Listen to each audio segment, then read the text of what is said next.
Y un día, señores, la guerra podría hacerse ya formal, realidad.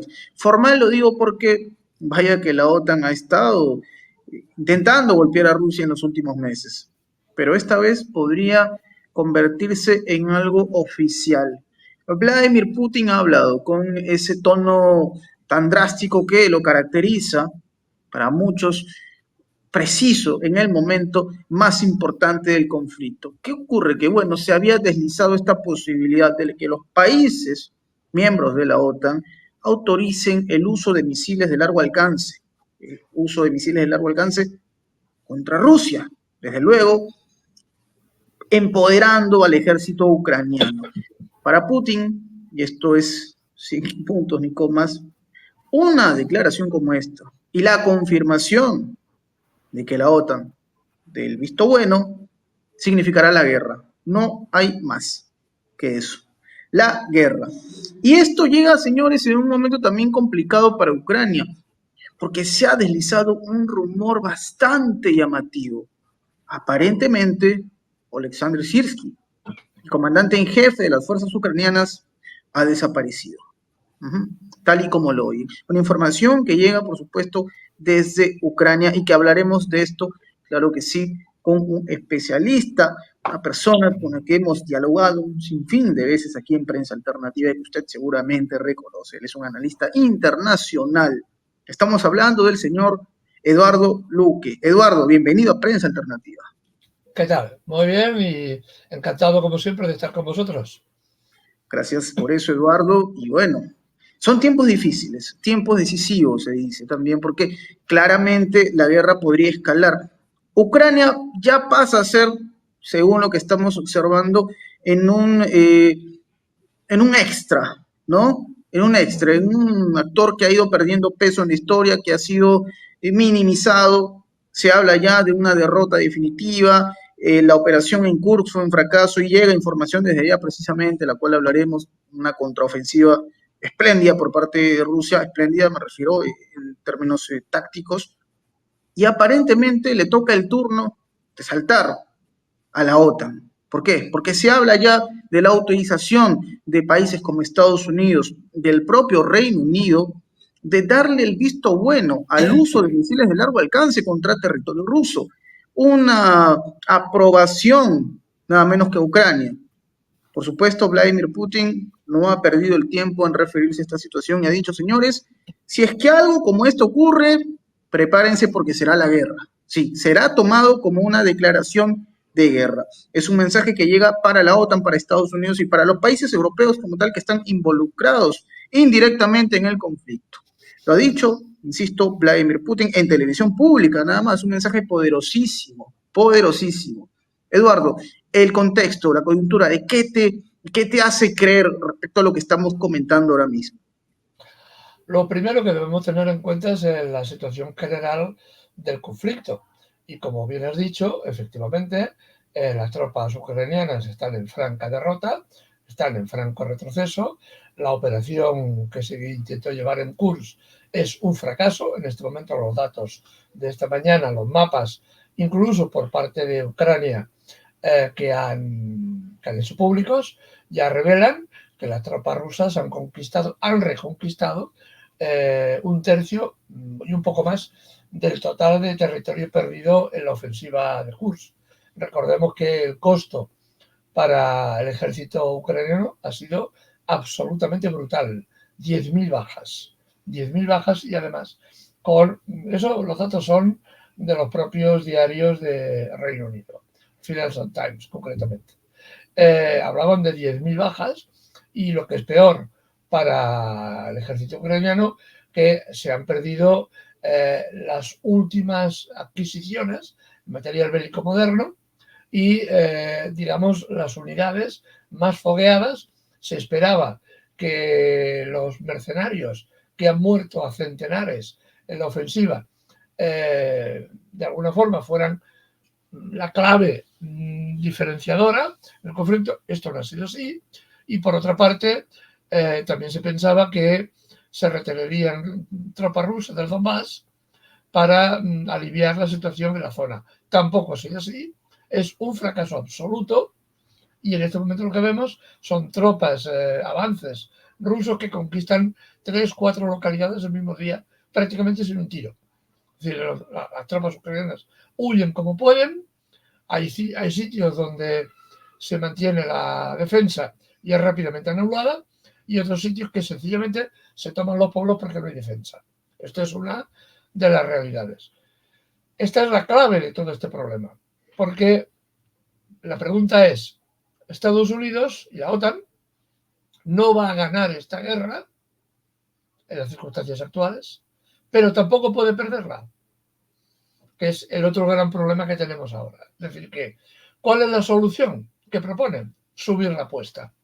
Y subir la apuesta significa, pues lo que estamos viendo, que el señor Blinken parece que ha permitido ya al señor Zelensky, perdón, a utilizar misiles Taurus y misiles norteamericanos y de Reino Unido para lanzarlos contra territorio ruso. ¿Esto qué problema tiene? Un problema evidente contra las ciudades, contra los civiles rusos. Pero además tiene otro problema añadido. Yo hago memoria. El 26 de mayo pasado, los ucranianos atacaron un radar situado en Krasnodar, en el norte del Cáucaso, un radar especial, que estaba dedicado al seguimiento de misiles balísticos de entrada. Es decir, forma parte del sistema de defensa antiaéreo contra misiles nucleares.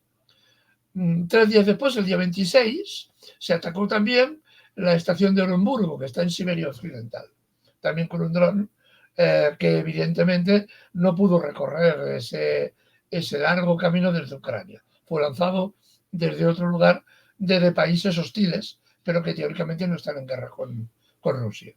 Ese dron hizo menos daño, pero su objetivo también era destruir otro radar de defensa temprana.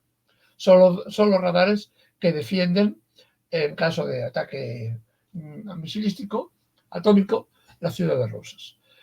¿Cuál era el objetivo ahora? Si estos misiles de medio alcance, 300, 500 kilómetros, nadie sabe si están armados con armas nucleares o con armas convencionales.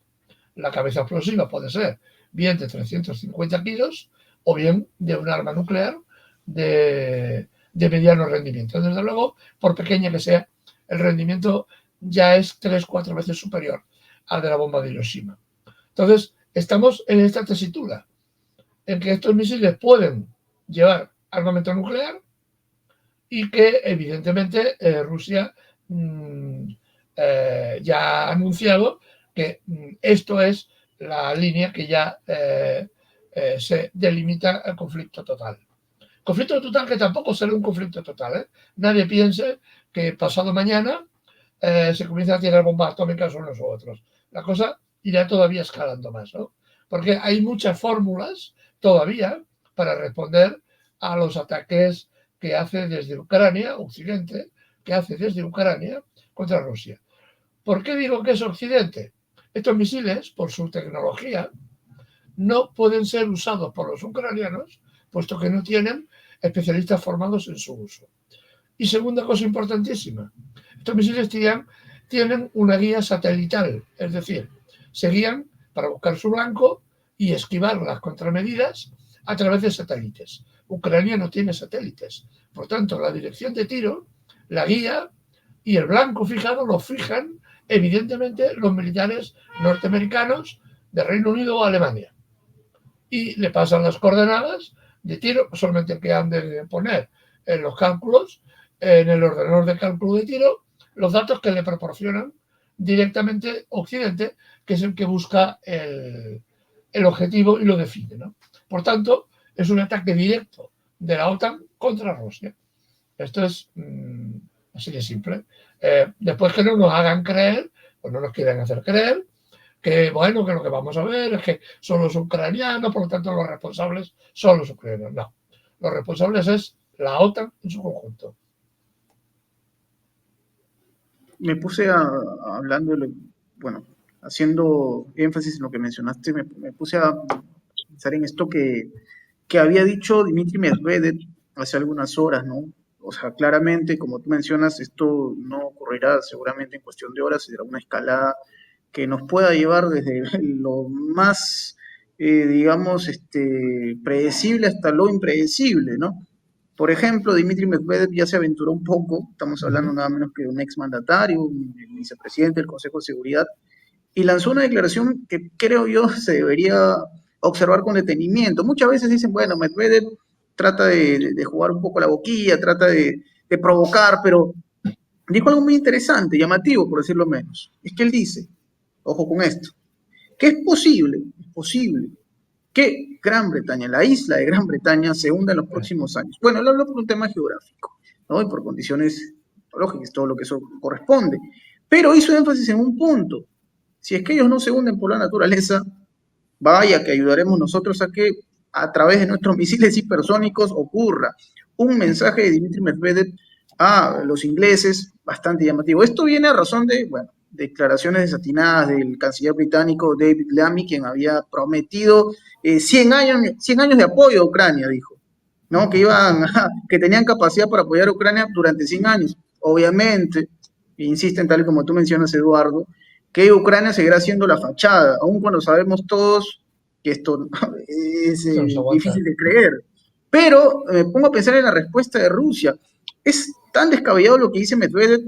¿Habría esa posibilidad de que el conflicto lleve a niveles de que misiles hipersónicos rusos golpeen en Reino Unido? ¿O simplemente es una provocación las declaraciones de Medvedev? ¿Cómo lo interpretas? No, yo he visto incluso cosas peores, ¿eh? Es decir, había también por parte de un dignatario ruso, miembro de la Duma, enseñando, por ejemplo, una infografía que consistía básicamente en el uso de un torpedo Poseidón.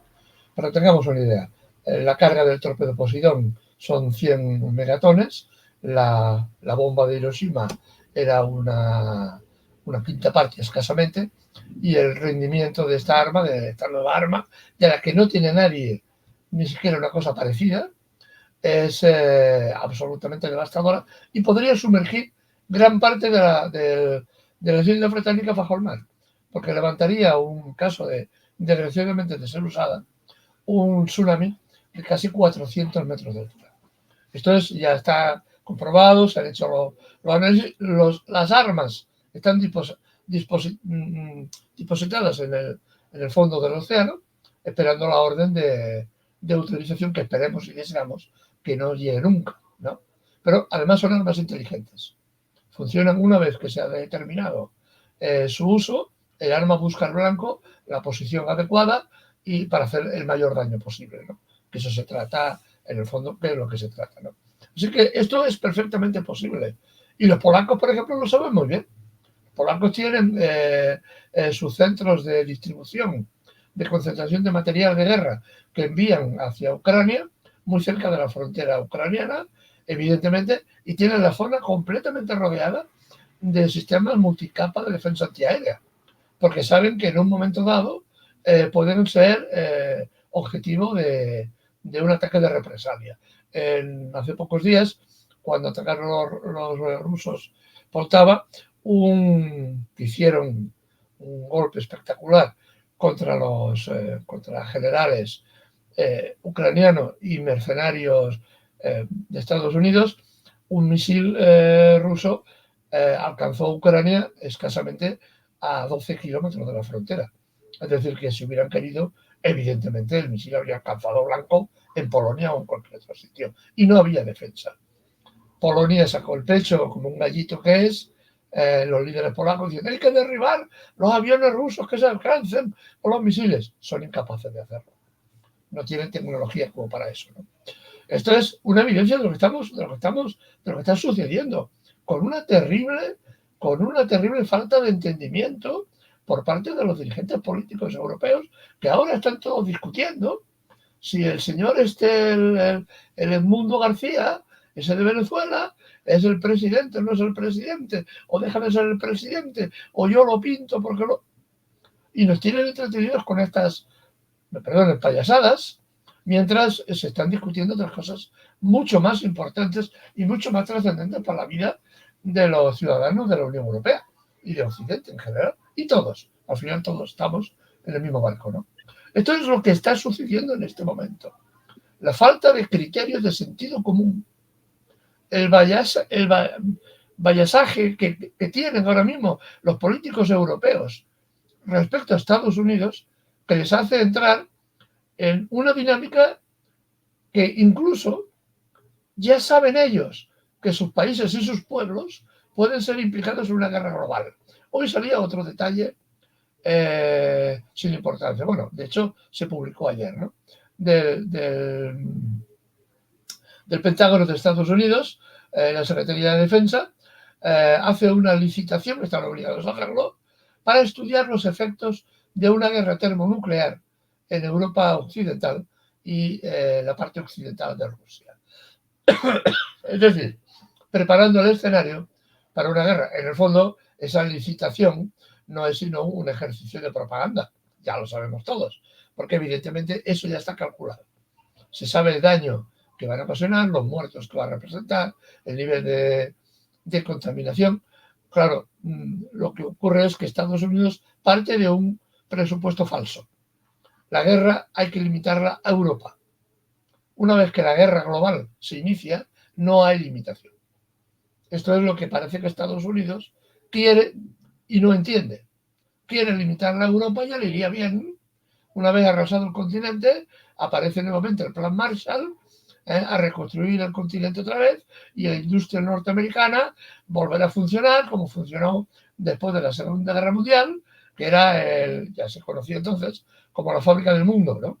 Norteamérica, después de la Segunda Guerra Mundial, era la fábrica del mundo porque había que reconstruir Europa. Entonces, esa fantasía por parte de Norteamérica de destruir Europa para reconstruirla no deja de ser una fantasía muy deseable para Estados Unidos, pero se olvidan ya de un pequeño detalle.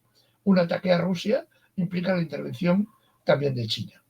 Y esto ya son palabras, pero que muy mayores. Aparte que Rusia tiene el mayor almacén de armas nucleares del mundo, mucho más en este momento que Estados Unidos, y que por lo que sabemos, si es verdad, los comentarios de los dirigentes rusos, está modernizado el armamento nuclear al 97%, es decir, que está en perfecto capacidad de uso. De hecho, estos días estamos viendo cómo se están desplegando las maniobras que está haciendo la flota rusa por todos los mares, se están desplegando al mismo tiempo armamento nuclear ya a Bielorrusia en posición de tiro, porque hasta ahora Rusia había sido muy cautelosa en manifestar este tipo de armas.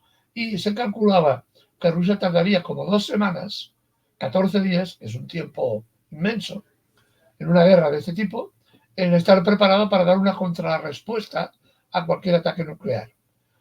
Bien, en este momento ya se están dando las condiciones para que ese armamento esté a pocas horas de usarse en caso de agresión.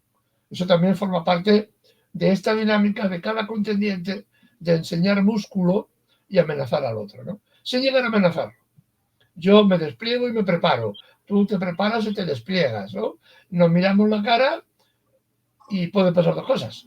Una, que lleguemos a un acuerdo, o dos, que nos tiremos los trastos a la cabeza, ¿no? Y entonces nos coja a los demás en medio, que es el otro problema. Bueno, es preocupante. Justo hablaba sobre esta situación y este informe que tiene que ver con las posibilidades de aquellas, o mejor dicho, con las consecuencias de lo que tendría que ver con un impacto de mayor escala, hablamos de un ataque nuclear, ¿no?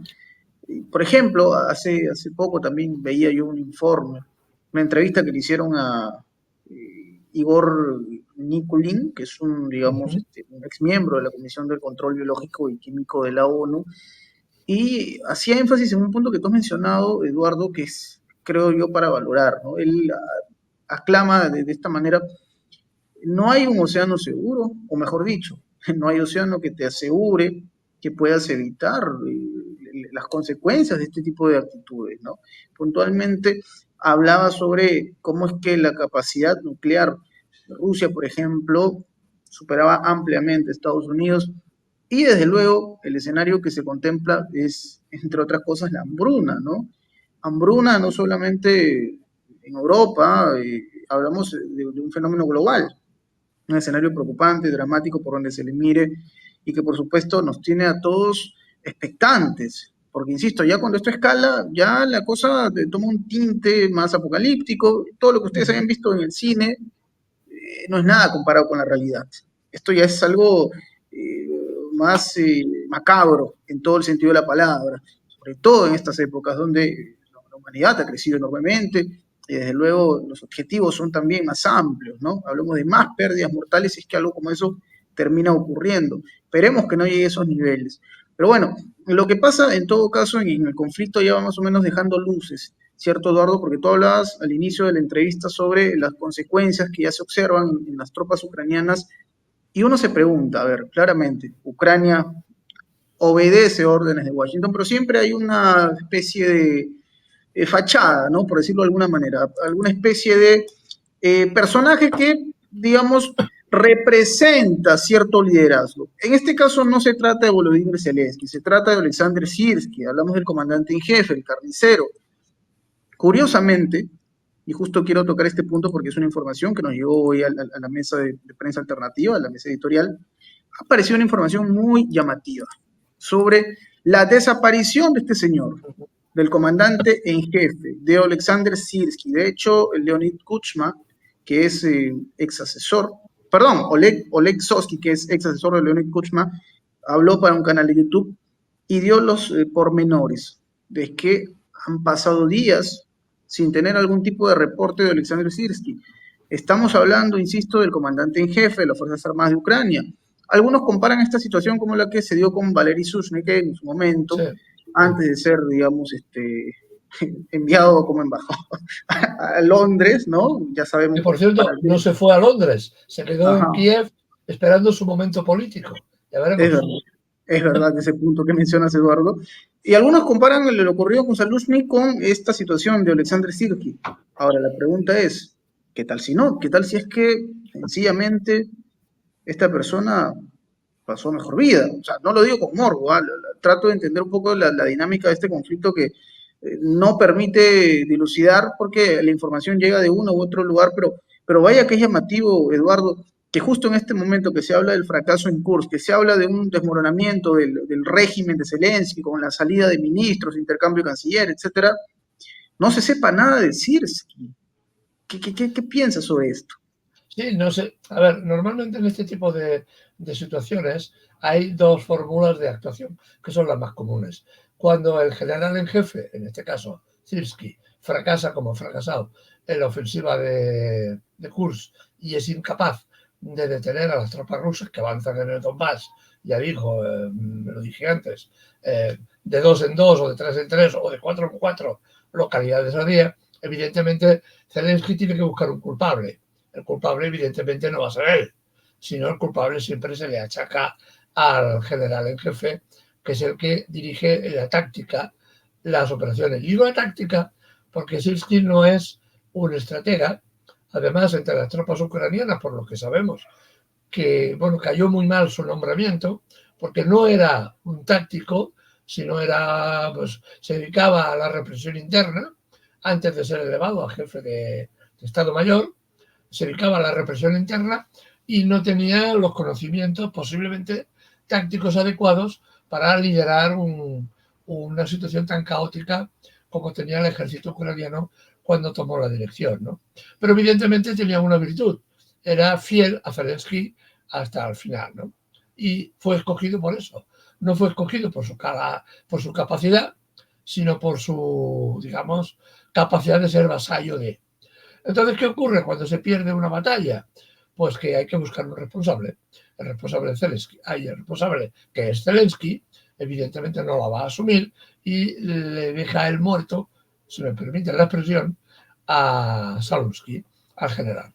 Entonces, cuando cae en desgracia, pueden pasar dos cosas, otras más. Eso es como un árbol, ¿no? Que se va de posibilidades, ¿no? Pueden pasar varias cosas, entre ellas, uno, que se elimine físicamente al general porque molesta y también a veces si para no caer en desgracia si le ocurre hablar más de la cuenta, evidentemente se le elimina, o bien, que es lo más fácil, sencillamente desaparece de los medios de comunicación y se espera el momento oportuno para nombrar a su sustituto, y a este señor ya ha pasado a la historia y ya nadie se acuerda de él. Es decir, fue portada de revista cuando Occidente pensaba que sería un revulsivo, entonces lo sacaron como un héroe, le pintaron, lo pusieron como si fuera el general Guderian en la Segunda Guerra Mundial, que era alemán, o el general Zhukov en el bando ruso, lo pintaron con esas tintes, como si fuera un genio de la estrategia militar, y ahora vemos que es un carnicero, como lo llamaban. Saluski, el carnicero, era el nombre que tenía, porque era incapaz, lo único que sabe de táctica es enviar pelotones de hombres al asalto y punto. No sabe más. Entonces, claro, eso significa lo que significa. Toda la estrategia, de todas formas, toda la estrategia de Kursk, esta es planificación OTAN. Claramente se ve por la fórmula, y aquí ya lo explicamos una vez, que lo que estaba pasando en Kursk no podíamos compararlo con la batalla de Kursk en la Segunda Guerra Mundial, sino con la batalla de las Ardenas, en la que, en este caso, los alemanes, en aquel caso, vestidos de oficiales norteamericanos, se infiltraron detrás de las líneas norteamericanas, precisamente para crear confusión y romper el frente, ¿no? Aquí lo hicieron igual. Los primeros días, las primeras semanas dio resultado, los rusos supieron responder, pararon la ofensiva y ahora están recuperando el terreno una vez que han desgastado terriblemente a los agresores. Esto es un fracaso. Se ha invertido enormes recursos en la operación en Kursk, que ya no va a ningún sitio. Con suerte podrán escapar de la bolsa, si es que tienen suerte, y evidentemente el Donbass se está perdiendo. En este momento del Donbass quedan un par de pueblos, ciudades importantes, y ya los rusos habrían recuperado todo el Donbass y todo Lugansk. Y a partir de aquí, digamos, el problema de Rusia es hacia dónde se va a dirigir, hacia Kharkov o hacia Odessa. No sabemos si tiene capacidad militar para dos ofensivas de gran envergadura hacia uno de los dos sitios, ¿no? Eso ya es hacer política ficción, porque evidentemente los militares saben más que uno, que a fin de cuentas uno no es especialista en eso, ¿no? Entendemos los mapas, pero y entendemos algo de política, porque, bueno, como decía un general austríaco, un prusiano en su momento, que la guerra es la política por otros medios.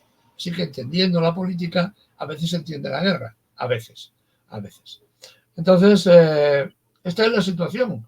El general en jefe de Estado Mayor ha desaparecido porque el fracaso militar está aquí ya, es inminente. Entonces, ¿qué van a hacer? ¿Desaparecerá? ¿Morirá?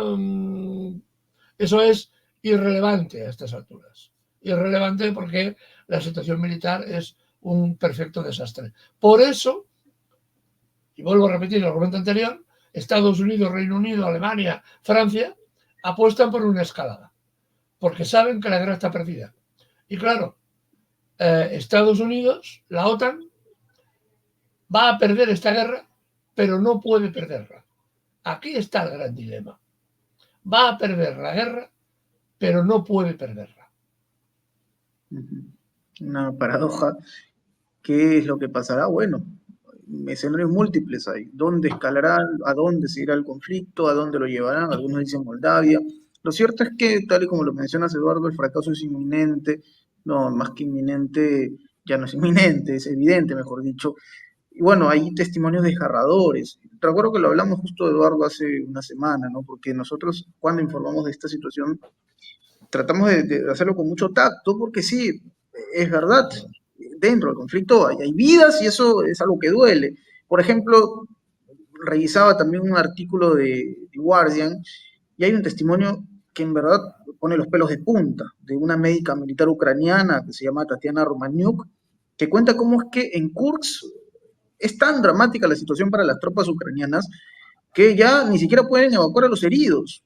se ha vuelto prácticamente una agonía. Ella habla de cómo es que las heridas leves se vuelven graves, porque obviamente no hay cómo enfrentar esta situación, no hay ni siquiera capacidad para poder sanar a estas personas que caen en el campo de batalla producto, entiendo yo, de las decisiones equívocas de sus líderes, y desde luego que es un hecho dramático.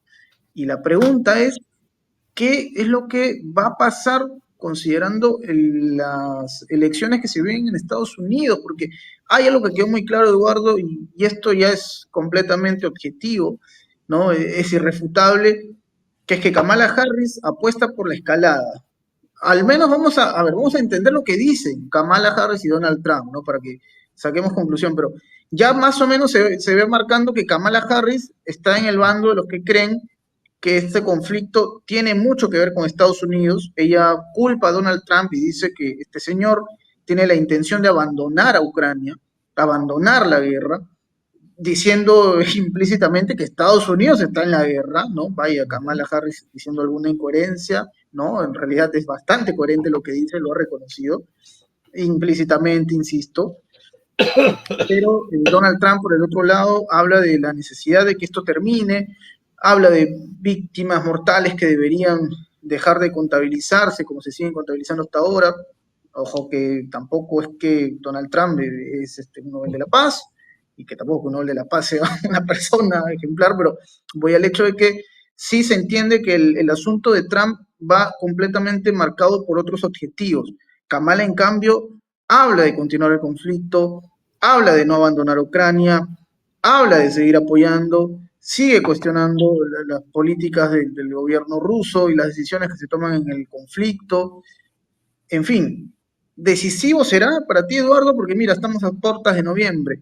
¿Va a ser algo que cambie dramáticamente el escenario actual, considerando la escalada que se viene? Es decir, vemos un Trump, quién sabe, ganando.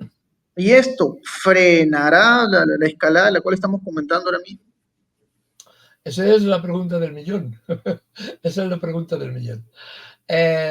Hay elementos para reflexionar sobre una cosa y sobre otra. Lo que es evidente es, primero, la señora Kamala Harris, en este momento, ha podido rehacer la campaña electoral, me parece que lo explicamos aquí el otro día, fundamentalmente porque ha recibido una inyección a pocos días de la toma de posesión. Bueno, cuando ya se declaró que ella iba a presentarse, recibió una inyección enorme de 150 millones de dólares para la campaña electoral.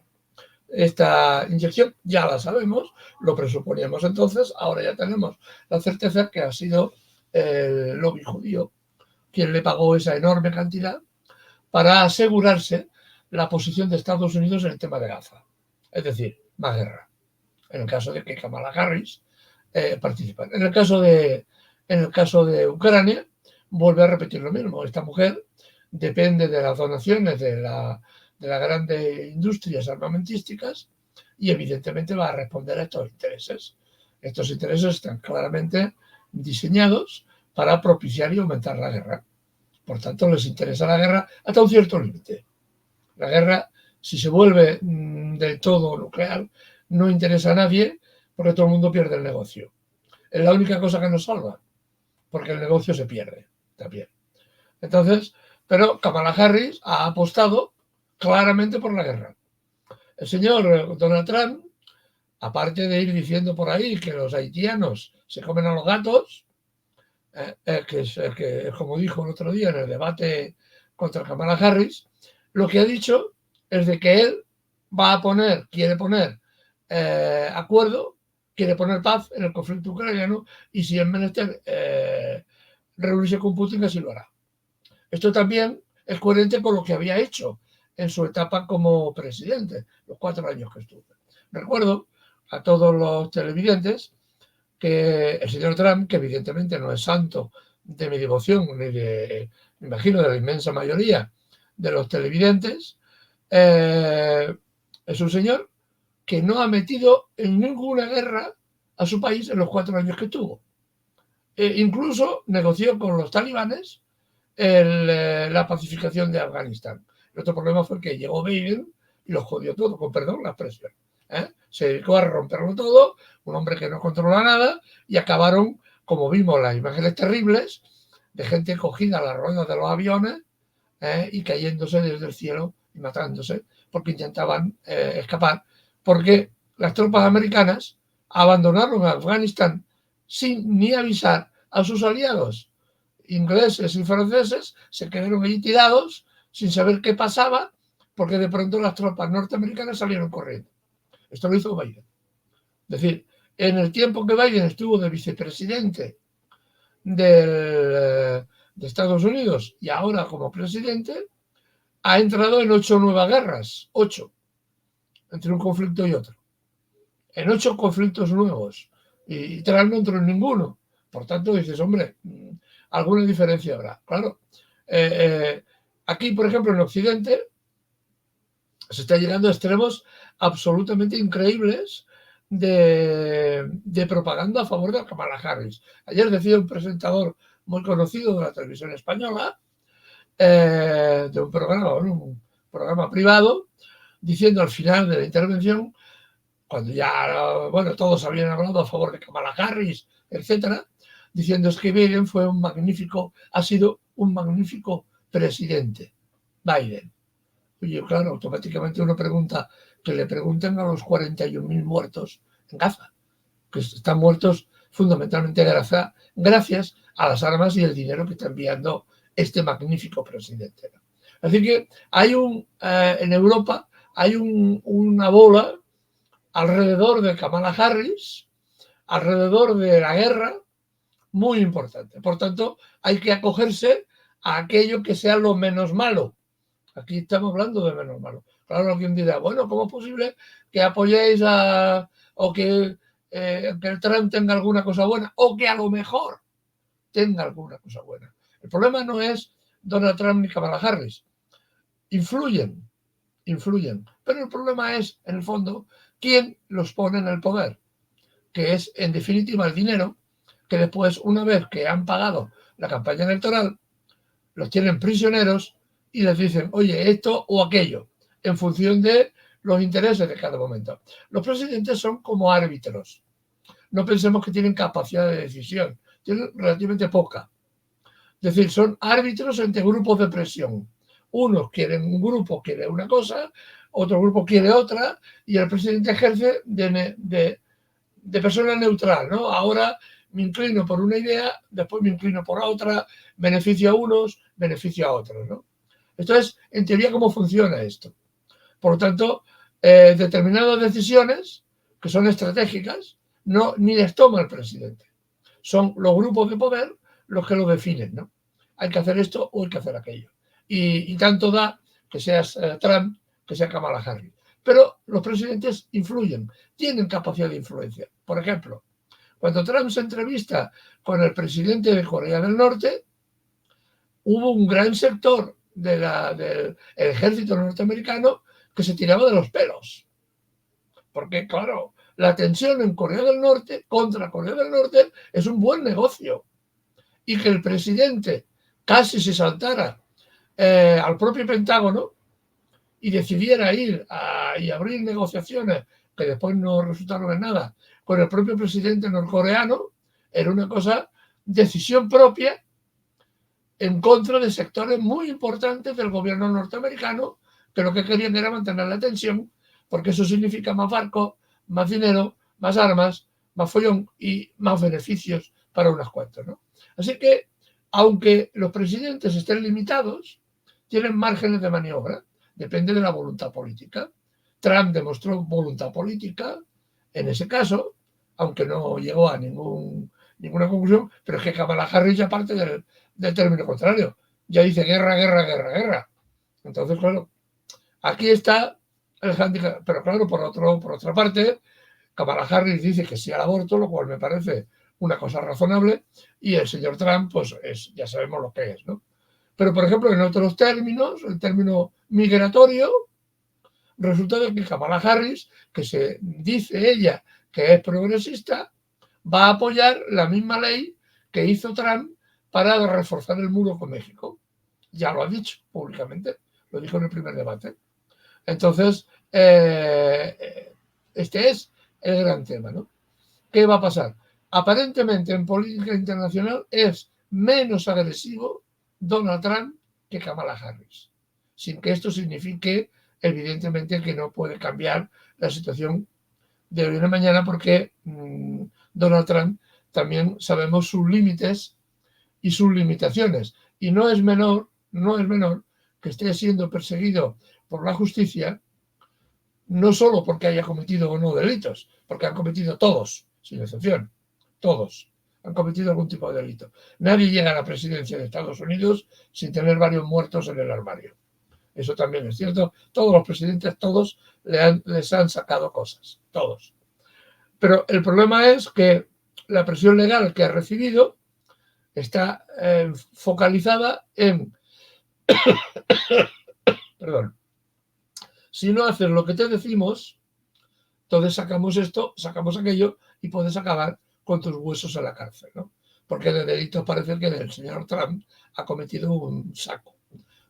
Igual que el señor Biden, cuyo hijo el otro día reconoció que había estafado a Hacienda, que había cometido delito, que había comprado un arma cuando estaba fumando crack y coca, que está prohibido, etcétera, etcétera, etcétera, y le piden 25 años de cárcel.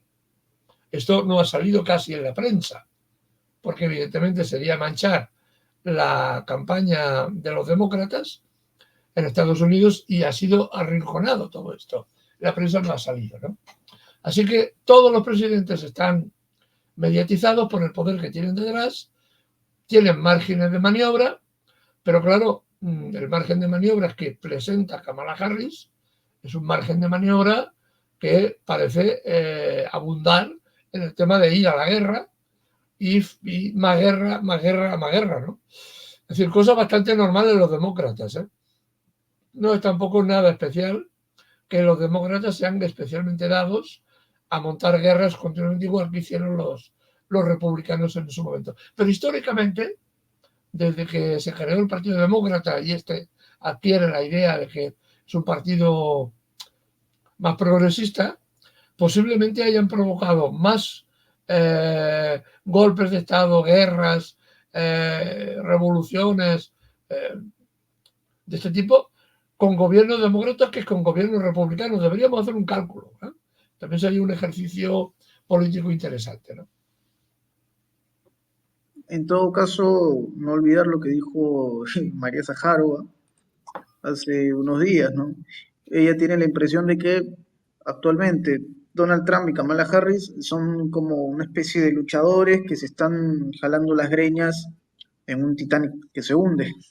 Fueron palabras de María Zaharova, la portavoz de la Cancillería rusa, que en verdad hace honor a lo que estamos observando, ¿ah? Lo dijo con total honestidad, y vaya que hay muchas cosas que coinciden con este punto de vista, ¿no? El Titanic se hunde, qué dolor de cabeza para... Y la orquesta sigue tocando. Y la Sí. orquesta sigue tocando, y la orquesta sigue tocando, una locura total. Pero bueno, Eduardo, hemos disfrutado esta conversación como siempre, cada vez que hablamos contigo hay mucho que aprender, y ahí son temas muy, muy polémicos, interesantes, que el público seguramente le llamarán la atención y van a lanzar sus comentarios ahí en este link. Yo te agradezco por esto, por tu tiempo, entre otras cosas. Por supuesto, siempre es un placer tenerte en Prensa Alternativa por lo menos una vez a la semana. Yo lo disfruto cada vez que converso contigo. Y te pediría nos dejes una reflexión de lo que hemos conversado, ¿no? De todos estos asuntos tan, pero tan impactantes. Pues sería un poco con la frase con la que hemos comenzado, ¿no? Ahora mismo estamos en una situación de absoluto impasse, de absoluta incapacidad de adivinar, de prever qué es lo que puede pasar, ¿no? Porque los dos contendientes, la OTAN y Rusia, por un lado, saben que la guerra uno la gana y el otro la pierde, la gana Rusia, la pierde la OTAN, pero los dos saben que no pueden perder, ninguno de los dos puede perder la guerra. ¿Por qué? Si la OTAN pierde la guerra, vamos a ver grandes cosas, como una crisis enorme en la OTAN y en la Unión Europea, que ya está, eso ya la tenemos. La crisis en la Unión Europea es ahora mismo una grieta que se abre a marchas forzadas, y lo que está pasando a nivel mundial, hoy salía que el presidente de Malasia, de Indonesia, perdón, uno de los países, el país con mayor número de musulmanes del mundo, tiene tanta población como Rusia, a de 100 millones de habitantes largos, ha pedido el ingreso a los BRICS. La semana pasada hablábamos de Turquía y esto cambia la correlación de fuerzas. Así que los dos contendientes, ninguno de los dos puede perder la guerra, porque es la propia esencia del Estado la que se vuelve, la que se tambalea, ¿no? Por parte de Estados Unidos, perder la guerra no significa perder espacio territorial, significa perder potencia económica y el poder mundial. La idea esa de que era una potencia unipolar se deshace. Rusia no puede perder la guerra porque perder la guerra significa, según los planes que ya tiene hecho el Pentágono, y que son públicos, es la ruptura de Rusia en 38 estados y la desaparición como estado. Y eso, evidentemente, cuando eso ocurre o hay peligro, evidentemente el Estado reacciona con todos los medios que tenga a su alcance, con todos. Así que estamos en esa tesitura. Ninguno de los dos contendientes puede perder la guerra, aunque uno de ellos la gana y el otro la pierde. A ver cómo resolvemos esta ecuación que se vuelve cada vez más compleja. Así es una ecuación que nunca hubiésemos querido resolver, pero que estará ahí latente, ¿no? ¿Quién finalmente terminará imponiéndose? Es la pregunta que todos se hacen. ¿Quién aparecerá como la persona encargada de poner fin a este conflicto, que es otro también, aparentemente otro de los objetivos ya por un tema casi marketeable, ¿no? Algunos ya, como Olaf Scholz, incluso dicen quiere poner fin al conflicto por aparecer como garantes de la paz y aquel personaje que trajo prosperidad y tranquilidad al mundo. En fin, vamos a ver qué ocurre. Querido Eduardo, gracias por estar con nosotros en esta conversación. Un honor para mí conversar contigo.